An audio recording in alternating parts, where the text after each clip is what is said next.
नमस्कार, स्वागत है आपका हमारी खास पेशकश कमोडिटी अगले हफ्ते में, जहां हम आपको कमोडिटी से जुड़े तमाम सवालों के जवाब देंगे। साथ ही कमोडिटी मार्केट में अगले हफ्ते के लिए ट्रेडिंग रणनीति बनाने में हम आपकी मदद करेंगे। कमोडिटी मार्केट में बाजार को समझने के साथ साथ रणनीति बनाना भी बेहद जरूरी है। बात चाहे सोने चांदी की हो, बेस मेटल्स की या फिर एग्री कमोडिटी की। ट्रेडिंग की बारीकियों को समझने से जोखिम तो कम होता ही है, आपके लिए मुनाफे के रास्ते भी खुल जाते हैं। इस हफ्ते कमोडिटी बाजार के अनुभव के आधार पर अगले हफ्ते की शानदार ट्रेडिंग की रणनीति बनाने में हमारे एक्सपर्ट्स आपकी पूरी मदद करेंगे, जिसके लिए शो आपको देखना बेहद जरूरी है। तो चलिए शुरुआत करते हैं कमोडिटी अगले हफ्ते। सबसे पहले कमोडिटी में इस हफ्ते किस तरह के बड़े एक्शन रहे, कहाँ कौन कौन सी बड़ी खबरें रहे, उससे पहले आपको अवगत करा दे। क्रूड म्यूनी फ्यूचर्स की एंट्री हो चुकी। हफ्ते के आखिरी दिन क्रूड मिनी फ्यूचर्स का लॉन्च हो गया। 3 साल से भी ज्यादा के लंबे वक्त के बाद क्रूड मिनी की एंट्री हुई है। अप्रैल, मई, जून, जुलाई, अगस्त के कॉन्ट्रैक्ट के साथ शुरुआत हुई है क्रूड मिनी की। 10 बैरल का ट्रेडिंग यूनिट है। दूसरी जो अहम खबर थी वो थी एनएसई पर 2 नए कॉन्ट्रैक्ट की एंट्री होने वाली है कमोडिटी डेरिवेटिव सेगमेंट में। WTI क्रूड और नेचुरल गैस कॉन्ट्रैक्ट लॉन्च करने की एनएसई की तैयारी है। नाइमेक्स WTI और नेचुरल गैस का रुपए का कॉन्ट्रैक्ट एनएसई पर उपलब्ध जल्द हो सकता है। सेबी से इसको मंजूरी भी मिल चुकी है। एनएसई ने सीएमई ग्रुप के साथ डेटा लाइसेंसिंग के लिए पहले ही करार कर लिया है। साथ ही एक और बड़ी खबर थी रुपए को लेकर, क्योंकि रुपए में हफ्ते के आखिर में आते आते शानदार तेजी दिखी। डॉलर के मुकाबले रुपया 82 के नीचे आ चुका है। हफ्ते भर में 1.25% के आसपास की मजबूती दिखी है। घरेलू इक्विटी मार्केट में जिस तरह से एफआईआईज वापस लौटे हैं, उसका फायदा यहां पर रुपए को मिला है। नेचुरल गैस इस हफ्ते का हीरो रहा। हफ्ते भर में एमसीएक्स पर भी और नाइमेक्स पर भी 10% से ज्यादा की तेजी नेचुरल गैस में देखने को मिली और 1 महीने की ऊंचाई पर भाव पहुंच चुका है। हालांकि हमने देखा भी था पिछले साल की ऊंचाई से भाव 50% से ज्यादा गिर गए थे। लोअर लेवल पर बाइंग से यहां पर कीमतों में तेजी लौटी है। मेटल में भी इस हफ्ते अच्छी चमक दिखी। मेटल कॉपर इस हफ्ते 4% से ज्यादा की तेजी दिखाया एलएमई पर। लेड और एल्युमिनियम में भी एलएमई पर 3.5% से ज्यादा की तेजी दिखी। चीन में मांग बढ़ने से यहां पर मेटल कीमतों को लगातार सपोर्ट दिख रहा है और लग रहा है कि 2023 मेटल के लिए बेहतर हो सकता है। लेकिन जीरे के लिए एग्री मार्केट में काफी कमजोर हफ्ता रहा। हफ्ते भर में जीरा वायदा 5% से ज्यादा टूट गया और एनसीडीएक्स पर जीरा का वायदा हफ्ते के आखिरी कारोबारी दिन तो इंट्राडे में 30,000 के नीचे भी फिसल गया। हालांकि वहां से हल्की रिकवरी की कोशिश जरूर दिखी। धनिया की भी बात करें तो धनिया हालांकि महीने भर से काफी गिरावट दिखा रहा था, लेकिन इस हफ्ते हालांकि रिकवरी की कोशिश थी। लेकिन महीने भर में अगर बात करें तो हाजिर में 17% से ज्यादा दाम टूट चुके हैं। वायदा में भी 10% से ज्यादा की गिरावट आ चुकी है और 7,000 रुपए के नीचे भी धनिया का वायदा आ चुका है। तो ये कुछ बड़े एक्शन वाले कॉन्ट्रैक्ट जहां पर पूरे हफ्ते काफी ज्यादा एक्शन दिखी। लेकिन सबसे पहले आपको अब मेहमानों से परिचय करवा दे जो आज हमारे साथ शो में रहेंगे। विजय भंबानी साहब होंगे bsplindia.com के, दीपेन शाह होंगे steven.com के और साथ ही अमित पवारी होंगे, एमडी हैं CR फॉरेक्स के। आप सभी मेहमानों का ईटी नाउ स्वदेश पर स्वागत है। लेकिन बुलेटिन की दूसरी सबसे बड़ी खबर जो रुपया है, क्योंकि रुपए में अब वापस से मजबूती दिख रही है, 82 के नीचे आ गया है। तो अगला हफ्ता रुपए के लिहाज से कैसा रहेगा, अमित जी से समझते हैं। अमित जी, क्या लग रहा है अगला हफ्ता रुपए के लिए कैसा रहेगा और कितनी मजबूती की उम्मीद और करें रुपए में? सर, रुपया का जो ट्रेंड है पूरे मंथ ऑफ मार्च में, वो हमको लगता है कि वो अप्रिशिएटिंग साइड में रहेगा और रुपया आने वाले दिनों पे 81.5 तक जा सकता है। उसके 3-4 बड़े रीजन है। रीजन नंबर 1 है कि अगर हम रुपया का लास्ट 10 इयर्स का हिस्ट्री देखते हैं तो लास्ट 10 साल के अंदर पे 7 बार in the month of March रुपया जो होता है वो स्ट्रांग होता है। इसका सबसे बड़ा रीजन है कि at the end of the year पे कुछ आईटी कंपनीज अपना फ्लो लेके आती है, उसकी वजह से रुपया 10 में से 7 बार अप्रिशिएट होता है। ये रीजन नंबर 1 है। रीजन नंबर 2, जैसे कि अभी हमने कुछ दिनों पे देखा कि कुछ फ्लोज आए, अदानी के कुछ फ्लो आए, एसबीआई के कुछ फ्लो आए। ऐसा ही करके अगले 10 से 15 दिनों के अंदर पे 2 से 3 मिलियन का इनफ्लो लाइंड अप है। थर्ड रीजन है कि डॉलर इंडेक्स तो फ्लैट ही है, 104 और 105 के बीच ही है, पर जो बड़ा मोमेंटम आएगा अप्रिसिएशन का वो आएगा चाइनीज और जापानीज करेंसी की वजह से। जो चाइनीज करेंसी थी लास्ट 2 दिन के अंदर पे 2 से 2.5% अप्रिशिएट हुई है। अगर चाइनीज करेंसी और अदर एशियन करेंसी स्ट्रांग होते हैं तो ये इंडिकेट करता है, अर्ली इंडिकेशन देता है कि बॉस अपना रुपया भी जो है आने वाले दिनों पे स्ट्रांग होगा। तो हम कंक्लूड कर सकते हैं कि कोई भी अपटिक टुवर्ड्स 82 से लेके 82.20 या 30 is a selling opportunity for an exporter and they can target कि आने वाले दिनों पे रुपया जो है वो 81.5 के आसपास जाना चाहिए। इंपोर्टर को 82.30 का स्टॉप लॉस रख के वेट करना चाहिए और 81.5 के लेवल के आसपास में अगर आता है तब वो अपना नियर टर्म इंपोर्ट्स को कवर कर सकते हैं। तो ये आउटलुक है अगले हफ्ते के लिए रुपए को लेकर कि डॉलर के मुकाबले रुपए की चाल किस तरह की रह सकती है। शुक्रिया अमित जी, आपने वक्त निकाला हमारे लिए। चलिए अब कमोडिटी मार्केट में अगले हफ्ते आपको किस तरह के एक्शन दिखेंगे, क्या आपको रणनीति बनानी चाहिए, कहां पर आपकी कमाई हो सकती है, तमाम मुद्दों पर बात करेंगे। सबसे पहले बात होगी नेचुरल गैस से, शुरुआत कर लेते हैं क्योंकि इस हफ्ते का हीरो रहा है। जबरदस्त तेजी दिखी, 10% से ज्यादा की तेजी दिखी। विजय जी, क्या लग रहा है अगला हफ्ता नेचुरल गैस के लिए कैसा हो सकता है? क्या ये तेजी कंटिन्यू होगी या फिर से वापस से मुनाफा वसूली दिखेगी वहां पर? नमस्कार विष्णु जी, शुक्रिया मुझे शो में शामिल करने के लिए। पिछले सप्ताह मैंने नेचुरल गैस में एक बाय रिकमेंडेशन दिया था लगभग 198 के आसपास और लक्ष्य दिया 220 का। वो लक्ष्य पूरा हो गया है और नेचुरल गैस अब उस तरह से ऊपर चल रहा है। सबसे बड़ी बात, क्या और बढ़त आ सकती है नेचुरल गैस में? तो संभावना नेचुरल गैस में बढ़त की तब होगी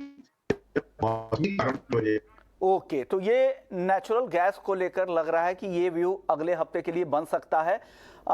दीपेन, आप क्या मानते हैं? आपको क्या लग रहा है नेचुरल गैस की चाल अगले हफ्ते किस तरह की रह सकती है? देखिए, सबसे पहले शो पे बुलाने के लिए आपका धन्यवाद। डेफिनेटली थोड़ा पॉजिटिव रह सकता है, लेकिन आपको वोलेटिलिटी के साथ नेचुरल गैस के प्राइसेस को लेना होगा। हमारा मानना ऐसा है कि 235-36 का एक रेजिस्टेंस है, वो क्रॉस करने पे 248 तक प्राइसेस जा सकते हैं और नीचे में 195-192 के लेवल्स के आसपास आप फिर से खरीदारी की कोशिश करें। तो आइडियल यही होगा कि 192-193 आते हैं तो वहां पे आप कॉल्स बाय करके चले नेचुरल गैस में, तो बहुत बेहतर रणनीति। चलिए अब बात कर लेते हैं गोल्ड और सिल्वर की। हालांकि इस हफ्ते में बहुत ज्यादा एक्शन नहीं दिखा, गोल्ड में हालांकि तेजी जरूर दिखी, लेकिन चांदी एक दायरे में ही घूमती रही। क्या लग रहा है दीपेन जी, किस तरह का हफ्ता होगा गोल्ड और सिल्वर के लिहाज से अगला हफ्ता? देखिए, हमारा थोड़ा डिवर्स व्यू है। गोल्ड में थोड़ा एक्सपेक्टेशन ये रख रहे कि थोड़ी प्रॉफिट बुकिंग आ सकती है और सिल्वर अपने बेस के पास पहुंच चुका है 61,800, 62,200 के आसपास सिल्वर में अच्छा बेस एक्सपेक्ट कर रहे हैं। तो अगर ये गिरावट में प्राइसेस वहां पे आते हैं तो आपकी स्टैगर्ड मैनर की बाइंग स्टार्ट हो जानी चाहिए और हम अभी भी अगले 2-3 साल के लिए बहुत ही अच्छी तरह बुलिश है। ये ट्रेंड अभी भी तेजी का ही है। जो अभी प्रॉफिट बुकिंग आई है मार्केट्स में, इसका लाभ उठाए और 61,800 से 62,200 के आसपास से शुरुआत कर सकते हैं अपनी बाइंग। चांदी को लेकर क्या लग रहा है सर? दीपेन जी, चांदी में बहुत सारे इन्वेस्टर्स, ट्रेडर्स के कॉल, सवाल आते हैं। वो लोग काफी लग रहा है कि चांदी एक दायरे में ही घूम रही है, उस तरह की तेजी गोल्ड की तरह आई नहीं। क्या हो गया चांदी में? कब तक बड़ी तेजी की उम्मीद करें चांदी में? देखिए, मैं चांदी की ही बात कर रहा था कि 61,800, 62,200 के आसपास अगर सिल्वर के प्राइस जाते हैं तो वहां पे बाय करके चलिए। गोल्ड काफी लैकलस्टर रहा है, रेंज में रहा है और डॉलर इंडेक्स का डायरेक्ट इनवर्स कोरिलेशन देखने मिल रहा है। तो गोल्ड थोड़ी और मुनाफा वसूली दिखा सकता है और उसके बाद टाइम करेक्शन में जा सकता है, लेकिन सिल्वर आपको एक अच्छा बाउंस बैक देगा बिकॉज वोलेटिलिटी काफी अच्छी रहेगी सिल्वर में कंपेरेटिवली टू गोल्ड। तो 61,800, 62,000 के आसपास प्राइसेस आते हैं तो वहां पे आप सिल्वर डेफिनेटली बाय करके चलिए। ओके, चलिए अब कुछ दर्शकों के सवाल भी ले लेते हैं। हमारे साथ कुछ दर्शक हैं। सरदारा सिंह है गंगानगर से। अप्रैल में कॉटन का भाव क्या रह सकता है? क्या लग रहा है दीपेन जी, कॉटन की चाल क्या रहेगी? अप्रैल में कॉटन का भाव क्या रह सकता है? देखिए, प्योरली एकेडमिक पर्पसेस के लिए बता रहा हूँ बिकॉज अगर आप एमसीएक्स में देखेंगे तो अभी तक लिक्विडिटी नहीं आई है। इनफैक्ट आप देखेंगे कि एमसीएक्स की तरफ से अपील भी हुई है कि टेक्सटाइल ट्रेडर्स या जो ओनर्स है वो भी थोड़ा हेज करने लिए आए, लेकिन बात तो थोड़ी नरमी की ही लग रही है। अगर आप कॉटन और कॉटन ऑयल सीड के दोनों देखेंगे तो उसमें यहाँ से और 2 से 3% की गिरावट हम एक्सपेक्ट कर रहे हैं और उसके बाद एक बार इवेल्युएट करेंगे तो यहाँ से आप 2 से 3% के करेक्शन का इंतजार करें। ओके, चलिए कुछ और अगले दर्शक का सवाल ले लेते हैं। कृष्ण है दिल्ली से। कॉपर में क्या करना चाहिए? कॉपर को लेकर क्या आउटलुक है दीपेन जी? देखिए कॉपर में थोड़ा बाउंस बैक लग रहा है। 792 के लेवल जब तक क्रॉस नहीं करेंगे वो काफी बड़ा रेजिस्टेंस साबित होगा। तो आप जितना 752 का स्टॉप लॉस रहेगा, तो आप जितने 752 756 के नजदीक में बाई करें उतना बेटर होगा। ऑन द हायर साइड 792 के टारगेट्स रख सकते हैं। नई तेजी 792 के ऊपर ही आएगी, तो आपका रिस्क रिवॉर्ड रेशियो जहाँ पे भी मैच करे वहां पे आप बाई करें, वो ज्यादा बेटर होगा।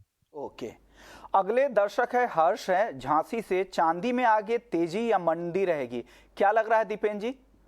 अभी ये डेफिनेशन आपको डिसाइड करना होगा आप मंदी को किसको कहते हैं। बिकॉज हमारा मानना ऐसा है कि यहाँ से और 1000 1200 1500 पॉइंट्स की प्रॉफिट बुकिंग आ सकती है, लेकिन इन द लॉन्ग रन ये तेजी का ही माहौल है। तो अगर आप 1500 पॉइंट्स को प्रॉफिट बुकिंग का नाम देंगे तो ज्यादा बेटर होगा मंदी से ज्यादा, और 61 800 से हमको तेजी की एक्सपेक्टेशन लग रही है। ओके, अगले दर्शक हमारे साथ अमित है मंदसौर से। सोने चांदी में क्या और गिरावट बाकी है या बॉटम आउट हो चुका है, यहां से तेजी की उम्मीद है? क्या लग रहा है विजय जी? ये सवाल है अमित मंदसौर का। विष्णुमोहन जी, जहां सोने का सवाल है, यहाँ पर एक तकनीकी करेक्शन आपने देखा है, भारी भरकम करेक्शन था नो डाउट, जहां दाम जो है वो 58,000 से लुढ़क कर 56,000 का स्तर भी तोड़ चुके हैं। लेकिन हमें ये याद रखना चाहिए कि एक प्रॉफिट टेकिंग जो एक फेज आया था वो कितनी बड़ी तेजी के बाद आया था। 48,000 से 58,000 तक सोने में बढ़त आई थी। 10,000 रुपए की बढ़त के बाद अगर आप 4-5 हजार रुपए का एक छोटी सी गिरावट देख लें तो उसे करेक्शन ही मानना चाहिए। अगर आप लंबे अवधि के निवेशक हैं और कम से कम मौजूदा कैलेंडर ईयर होल्ड कर सकते हैं फिजिकल डिलीवरी गोल्ड की, तो मुझे लगता है एक नया हाई आने की संभावना है गोल्ड में। और जहां चांदी का सवाल है, चांदी में एक सपोर्ट हम वॉच करेंगे 61,000 के आसपास का। जब तक 61,000 के ऊपर बनी है चांदी, तब तक इसमें भी मंदी नहीं है। ये बात जरूर है कि सोने के एवज में कंपेयर करें, उसको उसकी तुलना करें तो थोड़ी ज्यादा इसमें कमजोरी लग रही है। लेकिन चांदी हमेशा ही सोने से ज्यादा वोलेटाइल रहा है, इसमें उठक पटक हमेशा चांदी सोने से ज्यादा रही है। तो ज्यादा गिरावट भी आएगी और ज्यादा बढ़त भी आएगी। आप जैसे ही इसमें 64,800 के ऊपर लगातार ये ट्रेड करना शुरू कर दे और क्लोज करे कुछ ट्रेडिंग सेशंस के लिए, तब आपको 66,500 और 66,500 के बाद 68,000 का स्तर ज्यादा देर नहीं लगेगा देखने। तो ये व्यू आपके लिए अमित जी, विजय जी की तरफ से। इसके बंसल हैं ग्वालियर से। एल्युमिनियम में क्या करना चाहिए, क्या लग रहा है एल्युमिनियम में यहां से विजय जी? एल्यूमिनियम जो है एक सपोर्ट बेस बनाने की चेष्टा कर रहा है और लगभग 206 के आसपास जो है इसमें एक सपोर्ट बेस बना है। दायरे बंद है और ऊपरी ओर जब जब ये 213 214 के आसपास जाता है वहां पर मुनाफा वसूली देखी जाती है। हमें एक ब्रेकआउट के लिए इंतजार करना होगा। जब तक ये 214 के ऊपर ब्रेकआउट नहीं करता है, नई तेजी नहीं आएगी। और जब जब ये 206 के आसपास जाता है वहां बाइंग आ जाती है। अगर बाइंग नहीं आई, उसके नीचे लुढ़कना शुरू हो गया तो मंदी की शुरुआत हो सकती है। फिलहाल ये एक इंट्राडे कारोबारियों के लिए ज्यादा है, लेकिन इसमें क्योंकि लिक्विडिटी नहीं है, वॉल्यूम ज्यादा होते नहीं है, इसके लिए ट्रेडिंग बहुत ही हल्की मात्रा में करनी चाहिए अगर आपने मन बना लिया है एल्यूमिनियम में ट्रेड करने का। तो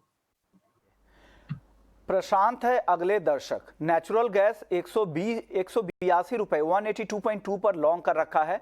विजय जी क्या करना चाहिए इनको? काफी अच्छा प्रॉफिट हो रहा है, क्या घर ले जाएं? मुझे लगता है 245 से 250 तक जाने की क्षमता ये रखता है, लेकिन काफी कुछ दारोमदार करेगा अमेरिका में जो बेमौसम की सर्दी का एक माहौल बना हुआ है, जिसके कारणवश गैस के दाम बढ़े हैं। रूस ने पोलैंड को यूक्रेन में हथियार सप्लाई करने के वजह से गैस सप्लाई करना बंद कर दिया है, उसकी वजह से भी थोड़ी गैस के दाम में बढ़त आई है। तो ये बात जरूर है कि हमारे जो कंट्रोल के बाहर होते हैं जो दायरे से, जैसे युद्ध हुआ अमेरिका में, मौसम हुआ, ये हमारे हाथ में नहीं है।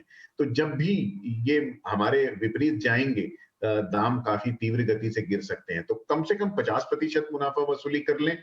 बाकी जो है अपनी लॉन्ग पोजीशंस, उसमें एक स्टॉप लॉस बना दें 218 रुपए का और तब तक बने रहें। प्रशांत जी का एक और सवाल था विजय जी, सिल्वर मिनी पे 73,445 रुपए पे शॉर्ट किया है, काफी लंबे समय से लगता है होल्ड कर रहे हैं, अब क्या निकल जाना चाहिए? काफी अच्छा फायदा ले चुके हैं। अगर आपने स्टॉप लॉस लगाना है, जो कि लगाना चाहिए क्योंकि स्टॉप लॉस के बगैर सौदा करना खतरे से खाली नहीं है, तो स्टॉप लॉस आपको लगाना चाहिए 65,680 का। और जब जब सिल्वर का दाम जो है वो 63,000 के करीब आए, वहां पर आप अपनी मुनाफा वसूली करने की चेष्टा करें। मुबारक हो, आपने बहुत अच्छा सौदा किया है। सिल्वर मिनी के लिए आप क्या सलाह देंगे? क्या इनको निकल जाना चाहिए दीपेन जी? जी ट्रेलिंग स्टॉप लॉसेस यूज कर सकते हैं, बिकॉज जैसे हमने बताया कि 61,800 के आसपास सपोर्ट लग रहा है, तो 62,200 से 61,800 के आसपास उन्होंने प्रॉफिट बुक कर लेना चाहिए शॉर्ट पोजीशंस में, या तो फिर ट्रेलिंग स्टॉप लॉस के माध्यम से अपनी पोजीशंस पे बने रहे और जहां पे भी रिवर्स या पुल बैक आता है वहां पे अपने सौदे में प्रॉफिट बुक करके एग्जिट कर सकते हैं। ओके, अगले दर्शक हमारे साथ पवन है हिसार से। इनका सवाल है, धनिया अप्रैल वायदा इन्होंने 7,200 रुपए पे लॉन्ग कर रखा है, दीपेन जी क्या करना चाहिए इनको धनिया में? देखिए काफी अच्छा ट्रेड है, थोड़ा 200 पॉइंट जल्दी एंटर कर लिए हैं, लेकिन फिर भी मसालों के सीजन में एक्सपेक्टेशन यही है कि धनिया की तरफ में थोड़ी एक्सपोर्ट की डिमांड बढ़ के आ रही है और प्राइसेस में अच्छा सपोर्ट मिल सकता है, लेकिन थोड़ा सा समय ज्यादा देना पड़ेगा, बिकॉज सीजन है तो 2 से 3 महीने ये सीजन चलेगी।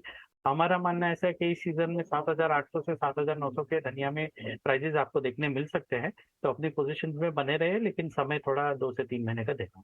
और जीरे को लेकर क्या आउटलुक है? क्योंकि जीरे में भी काफी गिरावट आ गई, रिकॉर्ड से आप देखें तो करीब करीब 7-8 हजार रुपए की गिरावट आ चुकी है वायदा में, हाजिर में भी काफी गिरावट आई है। क्या दिख रहा है जीरे को लेकर, क्या आउटलुक है? क्या लग रहा है आगे जीरे में क्या खरीदारी का वक्त आ गया है? 30,000 के आसपास एंट्री करनी चाहिए जीरे में? नहीं, थोड़ा इनफैक्ट वेट करना होगा, बिकॉज फ्रॉथ काफी बिल्डअप हो गया था। अगर आप देखेंगे तो एक्सपोर्ट की डिमांड भी काफी कम हो गई है। फिजिकल मार्केट्स में भी अगर आप देखेंगे तो इन हाई लेवल्स पे स्टॉकिस्ट की डिमांड भी काफी कम है और अराइवल्स का प्रेशर भी थोड़ा ज्यादा है। तो हमारा मानना ऐसा है कि 29,000 28,500 के आसपास प्राइसेस एक बार सपोर्ट ले सकते हैं, तो उन लेवल्स पे एक बार देखना होगा, रीइवैल्यूएट करना होगा, और अगर प्राइसेस वहां पे स्टेबलाइज होते हैं तो बाय करने की कोशिश करेंगे, बिकॉज जो कुशन था 15,000 18,000 के आसपास जीरे में बाई करने का, वो कुशन अभी नहीं है, अभी काफी इन्फ्लेटेड प्राइसेस है, तो यहाँ से अगर गलत हो गए तो काफी अच्छा डाउन साइड आ सकता है। तो बेटर है कि थोड़ा इवेल्युएट करें, वेट एंड वॉच करें और प्राइसेस स्टेबल होने के बाद ही खरीदारी करने की कोशिश। और टर्मरिक को लेकर दीपेन जी क्या करना चाहिए? टर्मरिक में भी इस तरह का ही व्यू है? देखिए टर्मरिक हमारी टॉप पिक रहेगी मसाले कॉम्प्लेक्स में इस सीजन के लिए। 8,200 के टारगेट हमें लग रहे हैं और अभी 6,800 6,900 बहुत ही बढ़िया रेंज है। अगेन 3 से 4 महीने दीजिए अपने इस ट्रेड को, तो टर्मरिक आपको आउट परफॉर्मिंग करते हुए दिखेगी स्पाइसेस कॉम्प्लेक्स में। ओके, अब एक काउंटर मूंग का है, हालांकि वायदा में ट्रेड नहीं होता है दीपेन जी। 15 से 20 मार्च तक क्या मूंग कीमतों में तेजी आएगी? रौनक अग्रवाल साहब का सवाल है जलगांव से, क्या सलाह है इनके लिए? देखिए थोड़ा वेट कीजिए, बिकॉज अभी दालें नहीं आना शुरू हो गई है। मूंग और हम पल्सेस की बात करेंगे थोड़ा साइडवेज है। हम 6 महीने बाद बहुत अच्छी तेजी मूंग, चने, ग्रीन पीस ये सब में एक्सपेक्ट कर रहे हैं जो पल्सेस के हैं, तो थोड़ा आप दिवाली तक अगर वेट करेंगे तो वहां पे आपको थोड़ी तेजी की आशंका देखने मिल सकती है। ओके, चलिए अब ग्वार की बात कर लेते हैं। ग्वार में भी हालांकि ये हफ्ता ग्वार के लिए काफी कमजोर रहा है और ग्वारगम देखिए करीब करीब 4% इस हफ्ते में कमजोर हुआ है। दीपेन जी अगला हफ्ता क्या होगा? क्या यहाँ से तेजी लौटेगी? किस तरह का सिनेरियो बन रहा है डिमांड को लेकर? सप्लाई की स्थिति क्या है ग्वार में और आगे क्या लग रहा है यहाँ से?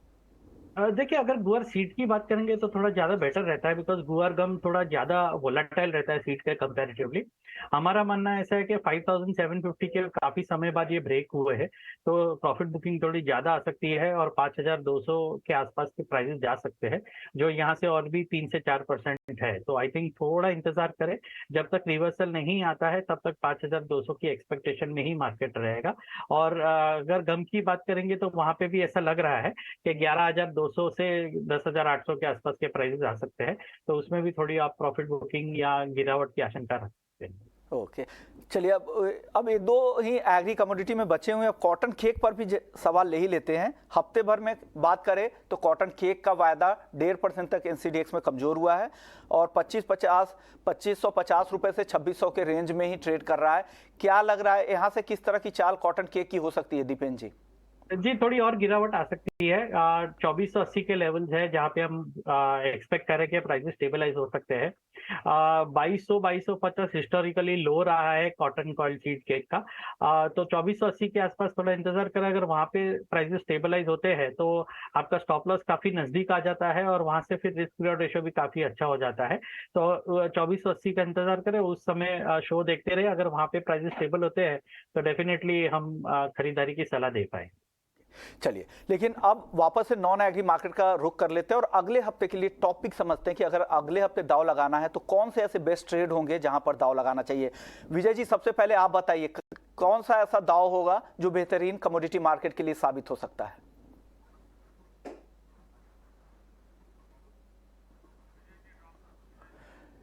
विजय जी को वापस से कनेक्ट करेंगे। दीपेन जी, आप बता दीजिए अगले हफ्ते के लिए टॉपिक क्या होगी आपके तरफ से? लेड में हमें बाई करने की सलाह होगी। अभी फॉर्चुनेटली लेड मिनी कॉन्ट्रैक्ट्स आ गए हैं तो थोड़ा डीपर स्टॉप लॉस रख सकते हैं। और आप देखेंगे कि अगर मार्केट में गिरावट नहीं आती है तो लेड एक हाइडिंग प्लेस करके उभरा है। जो पहले एल्यूमिनियम हुआ करता था बेस मेटल्स में, वो रोल अब लेड निभा रहा है। तो आप लेड मिनी कॉन्ट्रैक्ट्स को सपोर्ट रेंजेस जो 182 है वहां पे बाई करके चल सकते हैं। 179.50 का स्टॉप लॉस लगाइए। On the higher side of 186 से टारगेट्स एक्सपेक्ट कर रहे हैं। चलिए, अब स्क्रीन पे वो वापस से वो आपको कॉल दिखाते थे जो दीपेन जी ने लेड पे दी है। वापस से वो कॉल लेकर आइएगा। दीपेन जी की कॉल है लेड मिनी अप्रैल कॉन्ट्रैक्ट 182 रुपए 10 पैसे पे आपको खरीदना है। 179 रुपए 80 पैसे का स्टॉप लॉस लगाना है और 186 रुपए 80 पैसे का टारगेट दे रहे हैं। आपके पास अब मिनी के भी ऑप्शन शुरू हो चुके हैं। बेस मेटल्स में दीपेन जी कुछ और पसंद आपको आ रहा है? जिंक हो, कॉपर हो, यहाँ पर कुछ पसंद आ रहा है या एल्युमिनियम, तीनों और इन तीनों में से कुछ? एनालिस्ट के लिए तो सभी चीज पसंद की होती है, लेकिन अनफॉर्चुनेटली क्या हो रहा है कि जिंक और एल्यूमिनियम थोड़े रेंज में चल रहे हैं। कॉपर बड़ा कॉन्ट्रैक्ट है तो कॉपर में जब तक क्लैरिटी नहीं होती तब तक आपको रिस्क रिवॉर्ड रेशियो मैच करके चलना पड़ता है। अगेन एल्यूमिनियम 208 के पास अगर आता है तो काफी अच्छी तरह बाइंग के तर्क मिल सकते हैं। अभी थोड़ा 1.5% और ऊपर चल रहा है अच्छे रिस्क रिवॉर्ड रेशियो के लिए। तो 1% गिरावट के बाद हम कोशिश या ध्यान रख सकते हैं एल्यूमिनियम में बाई करने के लिए। जिंक थोड़ा अवॉइड करें बिकॉज जिंक में हमें लग रहा है कि आइडियल लेवल 252 से 255 के पास होंगे। तो अभी थोड़ा फ्रॉथ है, तो जिंक थोड़ा और नीचे आता है तो वहां पे खरीदारी करने की कोशिश करेंगे। और क्योंकि पुल बैक के मोड में है, हम शॉर्ट सेलिंग की सलाह नहीं दे रहे हैं अभी, because risk ratio short selling में मैच नहीं हो रहा है। तो बेटर है कि जिंक में थोड़ी गिरावट आए, उसी के बाद खरीदारी के तर्क ढूंढते। कच्चे तेल को लेकर क्या लग रहा है? कच्चे तेल में अगले हफ्ते किस तरह की चाल रहेगी और ऑप्शन में कोई ट्रेड है क्या आपके पास दीपेन जी? जी डेफिनेटली। कच्चे तेल देखिए काफी समय से एक रेंज में है, 6200 से 6400 550 के आसपास आता है।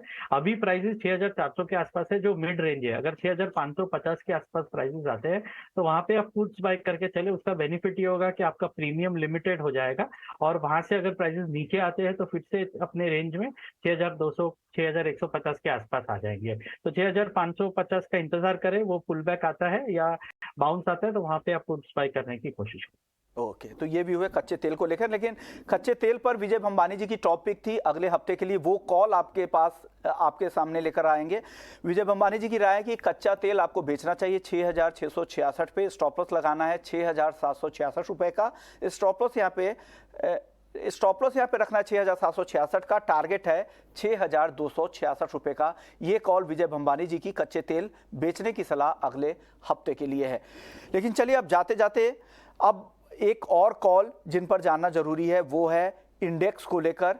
इंडेक्स पर अगर गोल्डेक्स या मेटल इंडेक्स, इन दोनों में इंडेक्स में अगर किसी को ट्रेड करना हो तो क्या सलाह देंगे दीपेन जी? देखिए अगर आप देखेंगे तो मेटल इंडेक्स में इतनी अच्छी मूवमेंट नहीं आती है। एनर्जी एमसीएक्स इंडेक्स और गोल्ड इंडेक्स पे आपको अच्छी तेजी या मंदी देखने मिलती है बिकॉज काफी अच्छी लिक्विडिटी है। मेटल इंडेक्स में इतनी लिक्विडिटी नहीं है। तो गोल्ड इंडेक्स में जैसे मैंने बताया कि थोड़ी प्रॉफिट बुकिंग आ सकती है गोल्ड और सिल्वर में। तो यहाँ से अगर 2 से 3% करेक्शन आती है तो वहां पे आपको गोल्ड इंडेक्स या जो प्रेशियस मेटल इंडेक्स है वो बाई करके चलना चाहिए। हमारा एक्सपेक्टेशन है कि उसमें उसमें भी काफी अच्छी तेजी आपको पुल बैक में अगले हफ्ते से देखने मिल सकती है। तो 1 से 2% की गिरावट का इंतजार करें और वहां पे बाइंग करके चलें। ओके, अब जाते जाते आखिरी सवाल दीपेन जी बता दीजिए शिव शंकर जी को दिल्ली से, चांदी में किस तरह से ये ट्रेड करें? थोड़ा इंतजार करें चांदी में 61,800 से 62,000 के आसपास की इंतजार करें प्राइसेस के लिए। जब भी वहां पे बाई करने मिलता है वहां पे आप बाई करके चलें। ओके, शुक्रिया दीपेन जी आपका और विजय भंबानी जी आपका, आप लोगों ने वक्त निकाला और दर्शकों के सवालों के जवाब भी दिए और अगले हफ्ते के टॉप ट्रेड्स भी आपने बताए। तो कमोडिटी अगले हफ्ते में फिलहाल इतना ही, लेकिन बाकी खबरों के लिए आप ET Now स्वदेश के साथ बने रहिए। नमस्कार।